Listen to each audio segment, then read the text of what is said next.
Bonjour à tous. Aujourd'hui, on va vous présenter dans ce live les nouveautés de la version 2022. Il y en a pas mal, vous allez le voir. C'est l'occasion, voilà, très rapidement de vous montrer ça. On va passer à peu près 20 minutes à vous présenter ces présentations et ces nouveautés. Et puis après, bien, si vous avez des questions, n'hésitez pas à nous interpeller. Alors, soit en cours de route dans la discussion, d'accord, moi je suivrai la discussion et je pourrai poser les questions. Sinon, on n'est pas très nombreux, vous pouvez aussi prendre la parole, mais il y aura un temps à la fin pour ça. Je vais laisser Agathe, la spécialiste des nouveautés, vous présenter tout ça. Et puis voilà. En avant, c'est parti. Alors, c'est parti. Donc, bonjour à tous. Donc, je vais vous parler des nouveautés de Revit 2022. Alors, on va se concentrer sur la partie architecturale. Il y a eu des nouveautés aussi, effectivement, en structure et en MEP, mais je n'en parlerai pas dans cette présentation. On fera un article détaillé sur notre blog où vous pourrez reconsulter éventuellement toutes les nouveautés. Il y a un point sur lequel je voudrais revenir parce que là, c'est vrai que 2022, il y a beaucoup de nouveautés par rapport aux mises à jour de 2021 qui ont eu lieu dans l'année. Il y en a une sur laquelle je reviendrai, c'est les vues partagées. On avait fait un article dessus. Et il y a une autre chose dont on n'a pas trop parlé.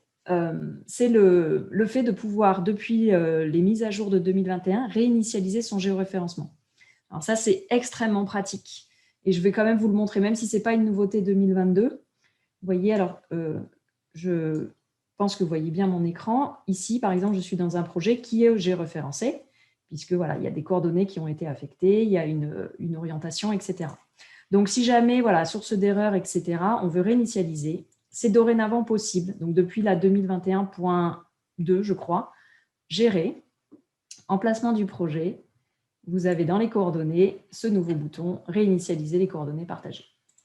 Et donc, tout de suite, alors il n'y a aucune incidence sur le fichier qui a servi au géoréférencement. Et vous voyez ici, je suis revenu en orientation Revit Nord Projet. Voilà, donc on peut garder on peut réinitialiser, en fait, donc c'est très pratique. Voilà, si on n'a pas eu le bon fichier, s'il y a besoin de remettre des choses d'équerre, etc. Donc, voilà. Je vais passer, du coup, maintenant aux nouveautés Revit 2022. Alors, on a essayé de vous les présenter par grand thème. Et d'abord, tout ce qui concerne la modélisation architecturale.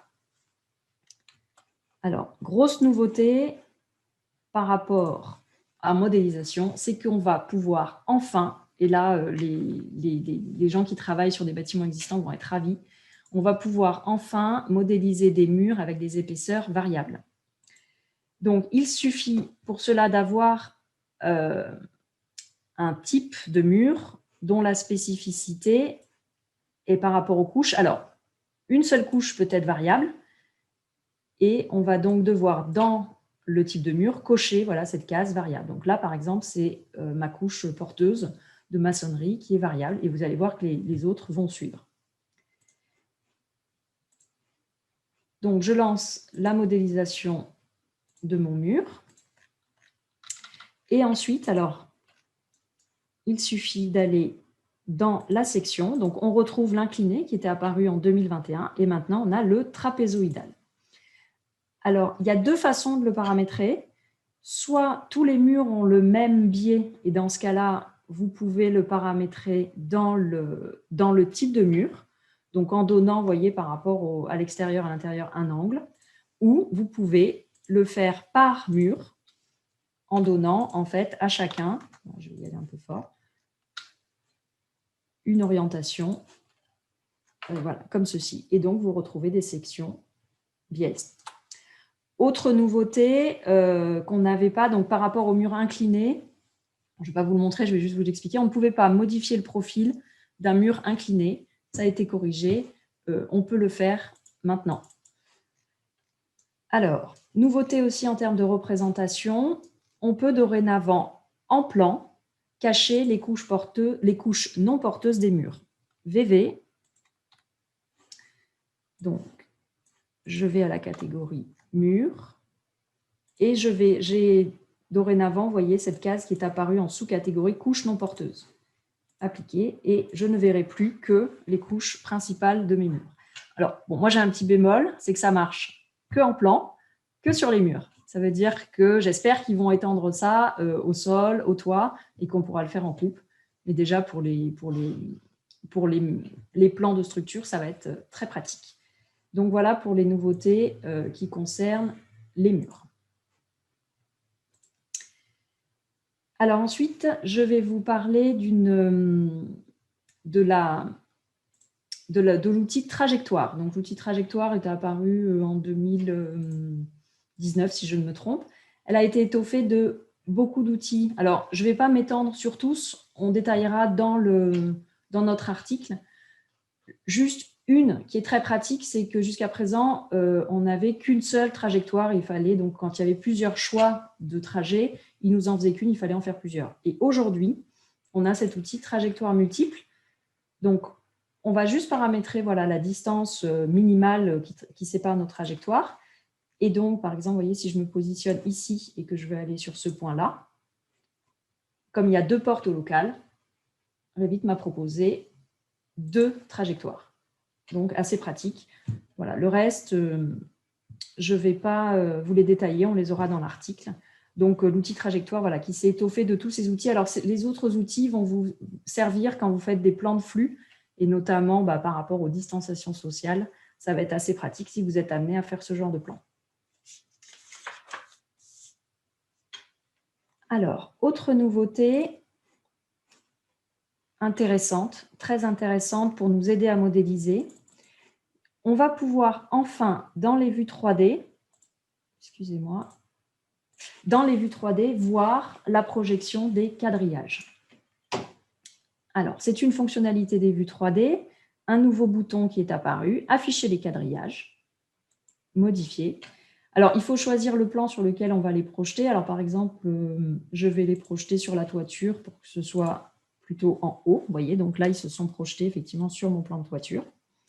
Et donc, non seulement on les voit, mais on peut aussi, donc par exemple, je peux tous les sélectionner et je les rends visibles en 3D, ce qui aide grandement voilà, par rapport à la modélisation. Donc, l'affichage des quadrillages dans les vues 3D. Grâce à ce petit bouton, on peut l'afficher aussi sur tous. Donc, très pratique en aide à la modélisation. Alors, ensuite, petite modification, mais qui a son intérêt dans l'usage. Par défaut, tous les outils de modification ne conservaient pas leurs paramètres. Par exemple, vous voyez, scinder, supprimer le segment interne. Il était décoché à chaque fois, il se recochait. Pareil pour les fonctions de rotation, etc. Tous les outils, les options, n'étaient pas conservés, à part pour le déplacer. Ces choses faites, ils seront conservés non seulement voilà, dans votre fichier, et surtout d'une session à l'autre. Donc, vous ne serez pas obligé si vous avez toujours les mêmes réglages. Donc ça va marcher pour tous les outils de modification maintenant, puisqu'avant, il n'y avait que le déplacer qui les conservait. Alors, j'ai quasiment fait le tour de toutes les nouveautés en termes de modélisation architecturale. Alors, quasiment, parce qu'il y en a d'autres. Alors, comme elles sont réservées aux abonnés AEC Construction, on ne les a pas détaillées. C'est tout ce qui concerne la conception générative. Donc, Autodesk a mis au point voilà, des scénarios qui vous aident à soit placer des éléments dans des vues. Enfin, voilà, il y a plein de scénarios. Ils ont amélioré, ils améliorent toujours. Et donc, ça, c'est pour les abonnés AEC Construction. Vous pourrez aller regarder voilà, la conception générative pour vous aider en fait, à faire des scénarios dans vos modélisations. Je vais maintenant passer aux nouveautés qui concernent les familles. Alors, sur les familles, pardon, hop. Sur les familles, première nouveauté, vous n'êtes plus obligé de stocker en interne toute la bibliothèque Autodesk. Aujourd'hui, dans le bouton Insérer, vous pouvez, alors c'était le cas depuis la 2021, hein, mais là, ils ont amélioré l'interface. Voilà, vous retrouvez donc, quand vous allez dans Insérer, charger la famille Autodesk, vous retrouvez les bibliothèques donc de Revit avec les sous-menus que vous aviez l'habitude d'avoir, les aperçus, etc. Donc, ça va alléger considérablement vos bibliothèques puisque vous n'êtes pas obligé de tout télécharger. Pour ceux qui souhaitent toutefois tout télécharger pour des raisons de connexion, etc., parce qu'effectivement, là, c'est dans le cloud, donc il faut être connecté, vous pouvez tout à fait les télécharger. Alors, la manip a encore changé. Il faut maintenant passer par votre application Autodesk. Alors, je vous rappelle que c'est ici, hein, quand vous avez toutes les mises à jour, c'est ici que vous pouvez les télécharger. Et vous pourrez, alors, moi je l'ai installé, donc je ne l'ai plus, mais en fait, vous avez le contenu en français. Et il vous suffit de mettre à jour et Revit ira installer. Alors, moi, j'ai noté qu'il m'avait installé toutes les langues quand même, donc j'ai un peu nettoyé après mon disque dur. Mais voilà la nouvelle façon maintenant d'intégrer les familles. Cela dit, cette interface, voilà, si vous êtes connecté tout le temps, elle est vraiment très pratique. Donc, n'hésitez pas. Autre nouveauté concernant les familles, nous avons 8 nouvelles catégories. Alors, une catégorie aménagement, appareil audiovisuel, circulation verticale. Alors, voilà, on va pouvoir identifier les ascenseurs, non plus comme des modèles génériques, mais comme une catégorie à part entière. Service alimentaire, équipement médical pour tous ceux qui font de l'hospitalier, extrêmement pratique. Protection contre les incendies, signalisation et structure temporaire, là aussi pour les gens qui font de l'aménagement spécifique, très pratique. On avait depuis la version 2021 une nouvelle discipline en infrastructure avec des nouvelles catégories. Il est dorénavant possible maintenant de les modéliser dans des familles chargeables. Donc, vous retrouvez toutes les catégories d'infrastructures qui vont pouvoir être modélisées dans des familles. Alors, juste une particularité, c'est que quand vous allez lancer le modeleur de famille, quand vous faites nouveau famille, ces gabarits ne sont pas disponibles ici. Toutes les nouvelles catégories dont je vous ai parlé, par exemple, vous voyez, circulation verticale, il n'y est pas. Donc là, l'astuce, c'est le cas pour à chaque fois que vous n'avez pas le bon gabarit, vous commencez à modéliser en modèle générique métrique et vous allez aller tout de suite changer la catégorie. Alors, je vous invite aussi, sur vos modèles génériques que vous pouvez réaffecter dans des nouvelles catégories, à pouvoir le faire. Par exemple, vos ascenseurs, vous pourrez les passer en circulation verticale. Voilà, on va retrouver audiovisuel, etc. Donc, ces nouvelles catégories vont vous permettre de mieux gérer la répartition de vos objets. Donc, des nouvelles catégories, les familles RPC. Alors, les familles RPC, je pense que vous le savez, quand on a des composants avec un rendu réaliste, un peu plus abouti, Revit met à notre disposition des familles qui sont dans la bibliothèque rangées en RPC. Alors, il y a des personnages et il y a aussi la voiture. Alors, elle s'appelle Coccinelle. On va voir qu'on va pouvoir changer son aspect. Donc, ils ont étoffé la bibliothèque des rendus RPC. Donc, là, je vais passer en réaliste. Et vous voyez ici, je vois ma coccinelle en image réaliste. Donc, la modification, elle a été faite ici. Par exemple, si je vais créer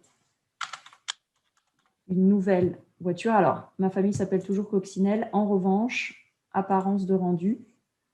Ici, vous allez me dire, mais non, il n'y en a pas de nouveau. Si, parce qu'en fait, ils ont créé des catégories. Alors, par exemple, pour les voitures. Ah, maintenant, c'était automobile. Alors, il y a moto. Voilà, je retrouve de nouvelles images de rendu. Alors, ils ont étoffé les personnages, ils ont étoffé un petit peu les mobiliers et les voitures. Bon, alors, ça reste assez limité, mais ça peut déjà... Ah, non, si je prends un arbre, ça ne va pas aller. Ça peut déjà aider vos rendus. Bon, effectivement, c'est des grosses américaines, mais... Bon, il y a une chose que je regrette, c'est que l'aspect de rendu n'a pas été modifié en plan. C'est-à-dire qu'en plan, j'aurai toujours, quoi qu'il arrive, la coccinelle. Ça va peut-être s'améliorer. Mais voilà. Alors, c'est vrai que par rapport au RPC, pour le rendu, c'est vrai que sur la partie Revit, ils ont un peu amélioré les choses, mais c'est vrai qu'on reste quand même très limité.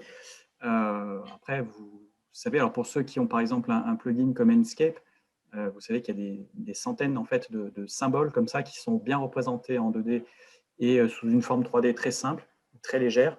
Donc ça, pour le moment, dans la version 2022, Enscape n'est pas encore à jour, mais il faut dire que la version 2022 est sortie la semaine dernière à peu près. Donc voilà, donc ça va bientôt arriver. Mais c'est vrai que les symboles sont limités en RPC. Ils sont très vastes dans des plugins type Enscape et de très bonne qualité. Et voilà. Mais c'est un plugin supplémentaire qu'il faut rajouter. Je te laisse poursuivre, Agathe. Eh bien, je vais continuer. Oups, je suis allée un peu vite. J'en ai fini avec les nouveautés sur les familles. Je vais donc maintenant vous montrer les nouveautés qui concernent la collaboration. Alors, j'ai mis aussi la communication, parce que c'est comment communiquer autour de son projet. Alors, la première, c'est par rapport aux vues partagées. Les vues partagées, je ne vais pas trop m'étendre. Vous aviez, c'est une nouveauté de Revit 2021.1, la possibilité de communiquer vos vues 3D en vues partagées, ce qui permettait en fait aux gens qui n'ont pas Revit, via un lien, de venir se balader dans la maquette, annoter, etc. Vous avez sur notre site un article très complet sur ces vues partagées dans notre section blog. Donc, je ne vais pas m'étendre. La nouveauté, c'est qu'il est maintenant possible aussi de partager des vues 2D. C'est-à-dire que quand je lance la partie collaboration, vue partagée, il est aussi en 2D. Donc, de la même façon, vous allez pouvoir partager des vues 2D. Les gens vont pouvoir faire des commentaires. Vous aurez des retours dans cette boîte de dialogue. Donc, ça va vraiment aider la collaboration avec des interlocuteurs qui n'ont pas Revit ou qui n'ont pas de viewer. Voilà, vraiment, en termes de communication, vraiment, là, on avait fait un article spécial parce que c'est vraiment une très belle avancée. C'est vues partagées. Autre avancée, alors on a fait un article il n'y a pas très longtemps sur des plugins indispensables. On avait des petits soucis avec les exports PDF. Il fallait à chaque fois, quand on faisait un export, une publication PDF, rester devant la machine pour confirmer le nom du PDF. Ça y est, Revit a intégré un module d'export PDF qui permet une meilleure gestion, effectivement, de son export. Alors, on garde le principe, on peut aller... Pardon, à chaque fois, je ne suis pas sur la bonne... On peut aller choisir les feuilles à exporter. On peut effectivement enregistrer. On peut choisir, donc, si on fait un PDF unique ou plusieurs. Si on fait plusieurs PDF, vous avez ici les clés de nommage. Alors là, c'est extrêmement pratique puisqu'en fait, vous allez pouvoir aller chercher des paramètres soit sur les vues, soit sur les feuilles, soit carrément sur les informations sur le projet, les inclure en fait dans le nommage de vos PDF. Donc, ce sera fait de façon automatique. Donc, les publications des PDF vont être bien plus aisées. Après, vous retrouvez évidemment les formats, voilà, utiliser la taille de la feuille et sinon directement vous pourriez en fait imprimer des vues en PDF en ajustant à la page. Donc voilà, celle-ci vraiment très pratique d'avoir inclus cette exportation PDF. Les révisions. Alors, une nouveauté sur les révisions en termes de communication de projet, de gestion. Ils ont ouvert en fait...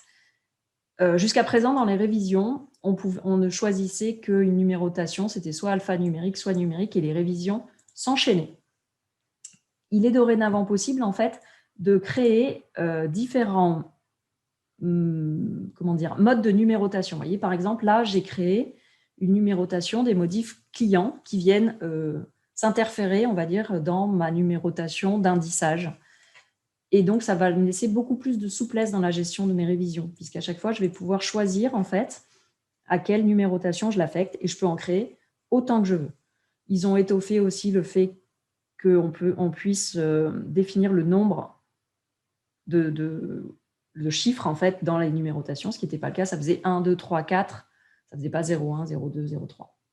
Donc, sur les révisions, voilà, une grande souplesse avec cette multi-numérotation. Donc après, de la même façon, ces révisions, vous les retrouverez dans les cartouches, vous voyez, avec des indices qui peuvent s'interférer. Donc, très pratique sur cette gestion des révisions. Pardon. Alors, ensuite, on va parler de l'interopérabilité entre logiciels. C'est vrai que là, ils ont aussi amélioré l'interopérabilité. Alors, comment ils ont amélioré? On peut dorénavant lier des fichiers qui arrivent de Rhino. Ils ont rajouté, vous voyez, le 3DM dans la liaison des fichiers CAO. Donc, quand on a des modélisations qui arrivent de Rhino, on peut maintenant les inclure dans Revit. Et c'est pareil, ça va faciliter les échanges. Alors là, je vais laisser ensuite la parole à Lionel. Oui, alors en fait, ils ont aussi maintenant intégré la notion de lien, enfin la liaison. Alors, ça fait un petit moment en fait que cette liaison existe avec leur modeleur qui ressemble à SketchUp, qui s'appelle Formit. Auparavant, en fait, dans Complément, nous avions, eh bien, comme ici, un convertisseur Formit qui nous permettait de passer de l'un à l'autre, en fait, pour envoyer ou recevoir ces fichiers. Aujourd'hui, ils ont essayé de l'intégrer beaucoup plus dans Revit. Alors, ça ne change pas grand-chose. Hein. Sur le fond, c'est toujours la même chose, si ce n'est qu'en fait, maintenant, c'est un peu dilué dans Revit. Par exemple, quand vous souhaitez créer une nouvelle, un nouveau volume qui va être ici, par exemple, dans Formit, alors là, je vais le fermer, parce que là, ça n'a pas d'intérêt. Mais vous voyez, en fait, je peux passer par un petit bouton ici, dans la partie volume conceptuel, qui me permet donc de créer… Ah, pardon, excuse-moi, c'est moi. Non. Donc, qui permet de créer, en fait, vous voyez, de dire je lance Formit. Alors, par rapport en fait, à ce qu'ils annoncent, ce n'est pas encore au rendez-vous parce qu'ils proposent en fait d'envoyer automatiquement les objets Revit directement dans Formit, sauf que ça ne marche pas. Hein. On a beau essayer, ça ne fonctionne pas. Donc là, par exemple, vous voyez que là, ça m'a ouvert Formit. Alors, Formit, hein, c'est un SketchUp façon Autodesk. On en parle parce qu'en fait, c'est quand même un SketchUp façon Autodesk, mais qui est compris dans votre abonnement quand vous avez la suite Autodesk, la suite AEC. D'accord ? Donc, c'est quand même important d'en avoir conscience parce que c'est vrai que des fois, on fait juste de la volumétrie et puis on paye un abonnement supplémentaire avec SketchUp. Donc, voilà, ça fait partie de votre abonnement. Donc là, vous pouvez modéliser comme ceci. Vous pouvez le rendre monter. Voilà, vous pouvez dessiner vraiment, voilà, pour ceux qui ont l'habitude de SketchUp, ça ressemble vraiment à du SketchUp. Voilà, on clique, on prend, on étire. Voilà. D'accord ? Donc là, on est vraiment sur la même façon de procéder. On peut activer les ombres. Voilà, donc ça, si vous voulez, on pourra en reparler après. Hein, si vous voulez avoir des indications sur Formit, il n'y a pas de souci. Mais donc, en fait, la petite différence par rapport à auparavant où on pilotait ça depuis… il n'y avait qu'une seule solution, c'était depuis Revit qu'on importait les éléments. Et bien en fait, maintenant, on peut le faire ici. Vous voyez, on a un petit bouton dans Formit qui nous permet d'envoyer ça vers Revit. Alors, par contre, voilà, on a plein de bémols là-dessus quand même, notamment le fait que pour pouvoir caler des murs, des toits, des sols sur ce volume qu'on voudra travailler, eh bien, il faut encore créer un volume in situ. Ça ne va pas créer un volume in situ automatiquement dans Revit. Mais donc, vous créez un volume in situ dans Revit et après, depuis Formit, vous l'envoyez. Voilà, il va envoyer tous les éléments. Et ça, en fait, voilà, on l'a ici, maintenant, dans Revit. Par contre, c'est pareil qu'auparavant, c'est-à-dire qu'en fait, on ne peut pas venir le modifier en termes de géométrie ici, directement dans Revit. C'est-à-dire qu'en fait, chaque fois, les modifs vont être apportés dans Formit. Voilà, si je reprends mon élément, hop, je le remets comme ceci, ou je viens…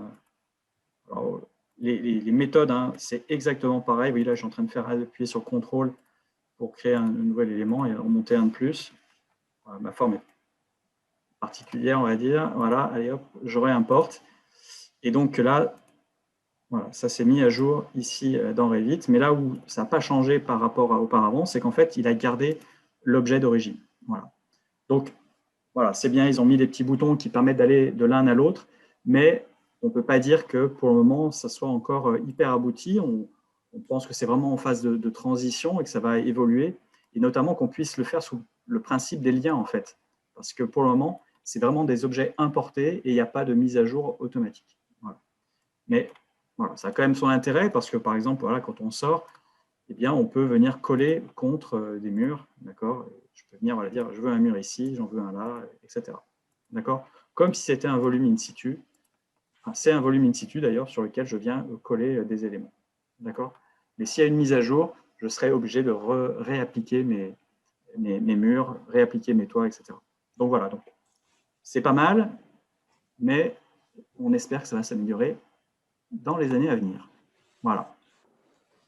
Je te laisse reprendre la main, Agathe, pour la suite.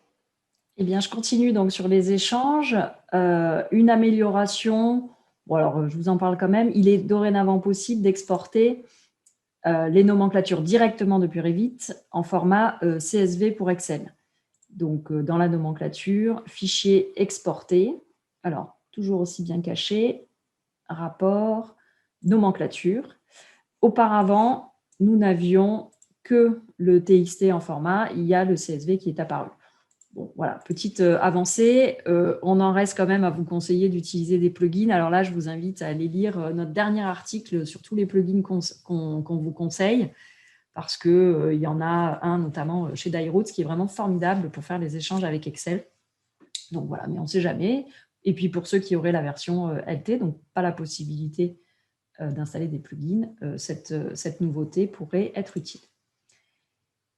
Autre nouveauté concernant l'interopérabilité, dans laquelle on ne va pas rentrer dans les détails, pour ceux qui modélisent avec Rhino ou qui ont des fichiers SAT, maintenant, les plans de référence qui ont servi à la modélisation dans les fichiers d'origine sont intégrés en fait lorsque les fichiers sont importés en tant que forme. Et c'est assez pratique parce qu'on peut s'en servir du coup en placement d'objets Revit en base, quoi, en surface, etc. Donc ça améliore. Et autre chose qui a été améliorée par rapport aux exports DWG et DXF, quand on imprimait en fait à grande échelle, par exemple un plan au 200e, il y avait certaines petites lignes qui sautaient si c'était trop détaillé, trop petit. Ils ont amélioré, voilà, ça ne saute plus, vous aurez toutes les lignes, quelle que soit l'échelle d'export. Donc, ils ont amélioré l'exportation. Alors, maintenant, on va parler du traitement des données dans Revit. Alors, l'amélioration du traitement des données, là aussi, pas mal de choses. Alors, première des choses, assez appréciable, dans le bouton des champs, ils ont rajouté une section ici, filtre, vous savez, quand vous choisissez les champs de vos nomenclatures, qui vont vous permettre en fait de filtrer voilà, tous les paramètres, soit les types de paramètres, par exemple si je veux que les paramètres partagés, les paramètres intégrés, est-ce que c'est du type ou de l'occurrence, et autre chose, vous voyez, vous avez des infobulles en fait quand vous passez dessus. Donc ça évite en fait de retourner dans l'espace de travail pour savoir à quoi correspondent les paramètres. Donc ce petit onglet filtre, à noter que ce petit onglet filtre, ils l'ont aussi ajouté dans les paramètres de projet, décidément. Ici, voilà, de la même façon, donc quand on a beaucoup de paramètres de projet intégrés, on peut également les filtrer pour y voir plus clair. Autre nouveauté, et pas des moindres, en fait ça a l'air de rien, mais ça n'était pas possible jusqu'à présent, dans les filtres, on peut enfin filtrer avec les familles et les types. Donc ça, On t'a perdu, Agathe. enfin, on a accès aux types et aux familles. Et dans les multicatégories, on a aussi le filtrage par catégorie. Donc ça, c'est pareil. Ça a l'air de rien. On se demande pourquoi ils ne l'ont pas fait plus tôt. Mais ça va vraiment simplifier les choses. Alors, autre nouveauté aussi qui va être extrêmement utile pour ceux qui les utilisent, c'est les tables de valeurs. Alors, je ne sais pas voilà, si certains les utilisent. Je sais que certains, dans certaines agences, utilisent. C'est extrêmement pratique. La table de valeurs, en fait, va me permettre de pouvoir renseigner. Vous voyez ici, aucun des champs n'a été rempli. Et la table de valeurs, elle va pouvoir me dire, suivant le style de pièce, elle va aller pré-remplir toute une série de paramètres que j'aurais définis. Jusqu'à présent, on ne pouvait pas inclure les paramètres partagés, ce qui était fort dommageable. Par exemple, vous voyez, là, j'ai un paramètre partagé sur phase programme et je ne pouvais pas le renseigner avec ces tables de valeurs. Ça y est, c'est chose faite. Enfin, on va pouvoir les intégrer. Donc, ça va, pareil, faciliter grandement le renseignement. Alors, un petit bémol, pour certaines catégories, quand on enlève la valeur, il garde les propriétés. Et pour d'autres, et comme les pièces, il ne les garde pas. Alors ça, vraiment, je me demande pourquoi. Il ne les garde pas pour les pièces, les espaces, les zones, les surfaces et les appareils sanitaires. Tout le reste, ça devrait être gardé si vous le faites. Donc, bon, on se demande pourquoi, mais ça va peut-être changer. En tout cas, c'est déjà vraiment très bien. On aime bien les petits bémols, nous. Comment on aime bien on les petits bémols, voilà, c'est... Il faut le dire, tout n'est pas parfait encore. Alors, autre modification, les nomenclatures très longues. Et là, je pense notamment justement à Sébastien, que j'ai eu en formation il n'y a pas très longtemps, qui m'a posé la question. il voulait savoir si on pouvait répartir des nomenclatures très longues sur plusieurs pages. Et je lui ai répondu non. Donc maintenant, je lui dis, c'est enfin possible. Vous voyez, là, j'ai une nomenclature très longue. Alors, on savait la scinder sur une seule page, mais on ne savait pas la scinder sur plusieurs pages. C'est dorénavant possible. Clic droit, scinder et placer. Alors, Revit vous demandera en fait de choisir les feuilles sur lesquelles vous voulez la placer. Vous pouvez alors donner une hauteur fixe ou rester scindé uniformément et vous allez voir qu'on va pouvoir les placer après manuellement avec les poignets. Donc, scinder et placer. Il me demande de placer la première et très pratique, en fait, il place toutes les autres au même endroit. C'est-à-dire que j'avais préparé mes feuilles. Dans les autres feuilles, vous voyez, il les a placées. On retrouve, ah bah là je m'en sors bien, c'était pile, voilà. Mais vous voyez ici, je retrouve la poignée qui me permet, en fait, si la répartition ne me plaît pas, bah là c'était ainsi de manquer celui-ci, d'aller répartir entre les trois feuilles ma nomenclature. Et là, vous noterez en fait, du coup, que Revit vous crée trois, on va dire, sous-nomenclatures. Donc, extrêmement pratique pour les nomenclatures longues. Le traitement des données. Autre nouveauté sur le traitement des données, donc on ne va pas rentrer dans le détail, mais ça c'est pareil. Ceux qui les exploitent vont reprendre l'intérêt. Les maquettes partagées, on peut maintenant intégrer le champ sous-projet dans les nomenclatures, même les relevés de matériaux, etc. Donc c'est pareil quand vous travaillez en sous-projet, en macro-lot, on va dire, ça va être très pratique. Et autre nouveauté, en fait, ils ont étoffé la liste des catégories, surtout des sous-catégories. Il y avait certaines sous-catégories qu'on n'arrivait pas à inclure dans des nomenclatures multicatégories. Alors, je les ai plus en tête, on les détaillera tous, de toute façon, toutes, pardon, dans notre article. Et voilà, ça va étoffer la gestion des nomenclatures multicatégories. Alors, on va parler maintenant de tout ce qui est annotation. Alors là, pareil, pas mal de nouveautés intéressantes. Je vais retourner dans l'autre projet. Alors, autre nouveauté intéressante, le repère multiple pour les étiquettes. Et alors là, c'est vraiment génial. Enfin, par exemple, ici, vous voyez, j'avais fait une étiquette de fenêtre par fenêtre. Je peux maintenant étiqueter directement avec plusieurs repères. Donc, étiquette par catégorie. Je choisis ici, vous voyez, ajouter, supprimer, je peux le faire tout de suite d'entrée de jeu. Je pourrais le faire après, donc il n'y a pas de problème. Ajouter, supprimer un autre. La seule spécificité, il faut que vous soyez en extrémité libre. Parce que si vous êtes en attaché, il les met vraiment une par une. Donc là, par exemple, vous voyez, je peux mettre ma première étiquette et ensuite venir cliquer, comme je suis en multiple, sur le deuxième objet. Ah oui, forcément, ça on en parlera. Et bien là, je vais aller supprimer cette autre. Et vous voyez, mon étiquette, elle est donc, en fait, elle est multiple sur plusieurs objets. Donc, très pratique. Ça marche aussi pour les étiquettes de catégorie, etc. Donc, soit vous le faites au placement, soit, vous voyez, comme j'ai fait, vous pouvez ajouter, supprimer des autres.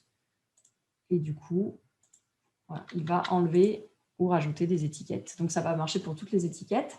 Très pratique. Alors, comme vous l'avez vu, quand je rajoute un élément qui n'a pas les mêmes valeurs, maintenant, Revit me met cette fonction-là, varie. Et je la retrouve aussi, cette fonction variable, en fait, dans les propriétés des objets.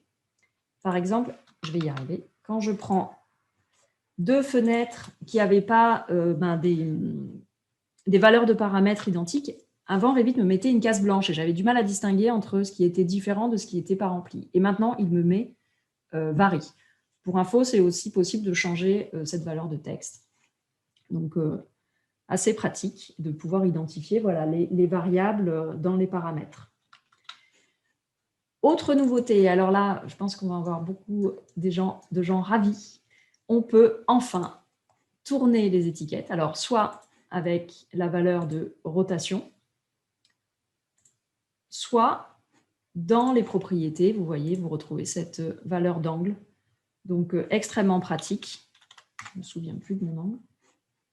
Mais du coup, on peut mettre en fait ces propriétés partout, c'est-à-dire que les étiquettes ne suivent plus forcément les objets.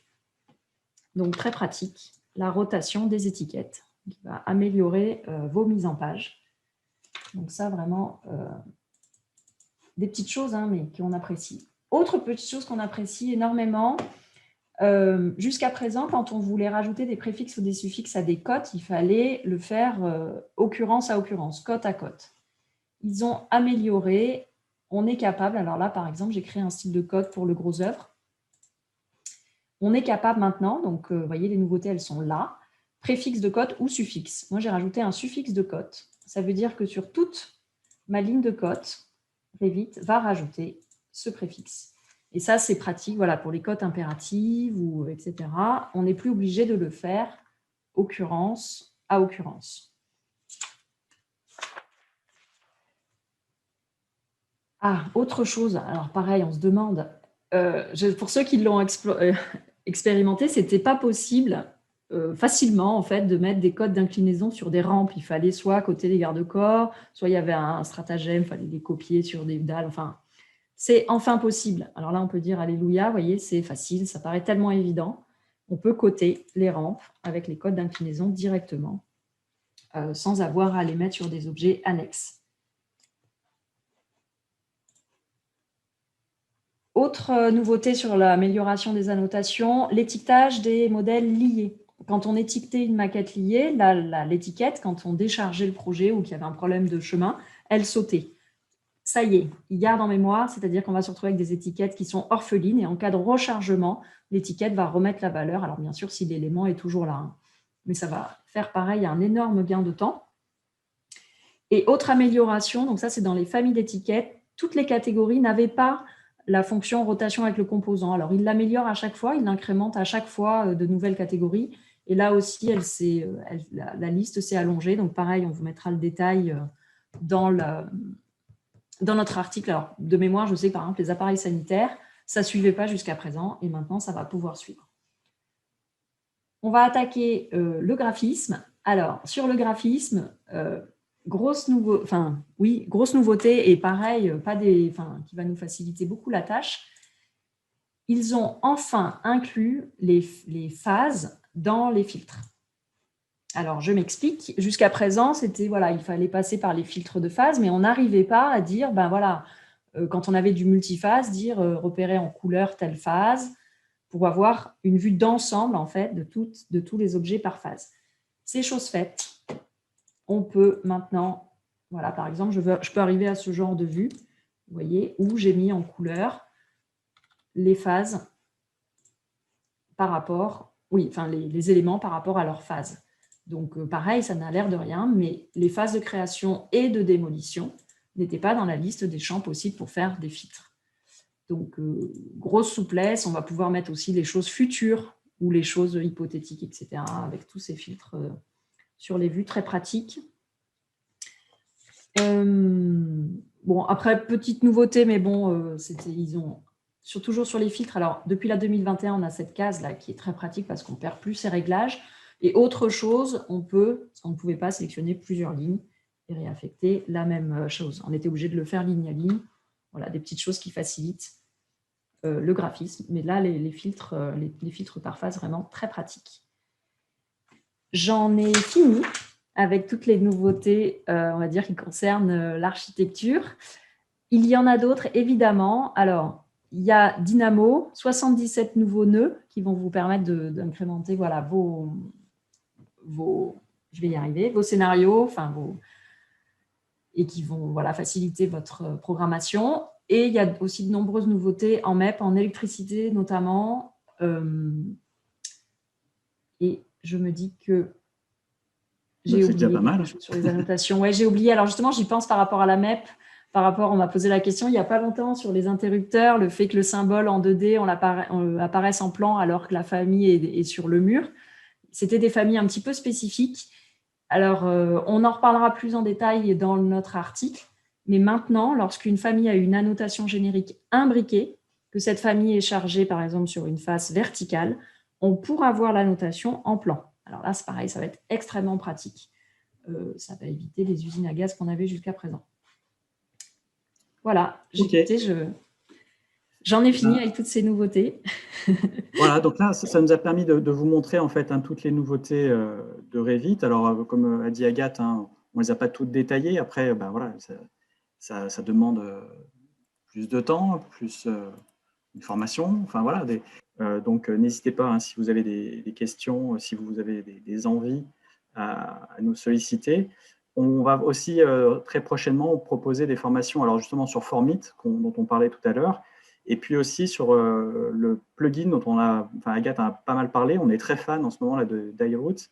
Donc, on vous proposera aussi une formation. Alors, c'est une demi-journée, mais il y a tellement de choses dans ce plugin Dieroots que vraiment, ça permet, voilà, c'est des plugins gratuits, il y en a 8, mais ça permet vraiment d'étendre les possibilités de Revit de façon très simple. Donc, voilà, on va proposer aussi ce type de formation, et puis aussi Enscape, enfin voilà, tout ce que vous pouvez retrouver sur notre, on va dire, sur notre site internet.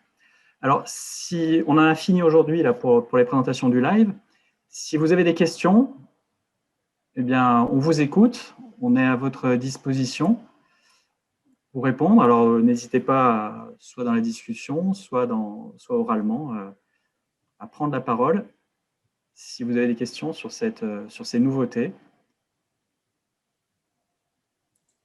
Pas tous en même temps.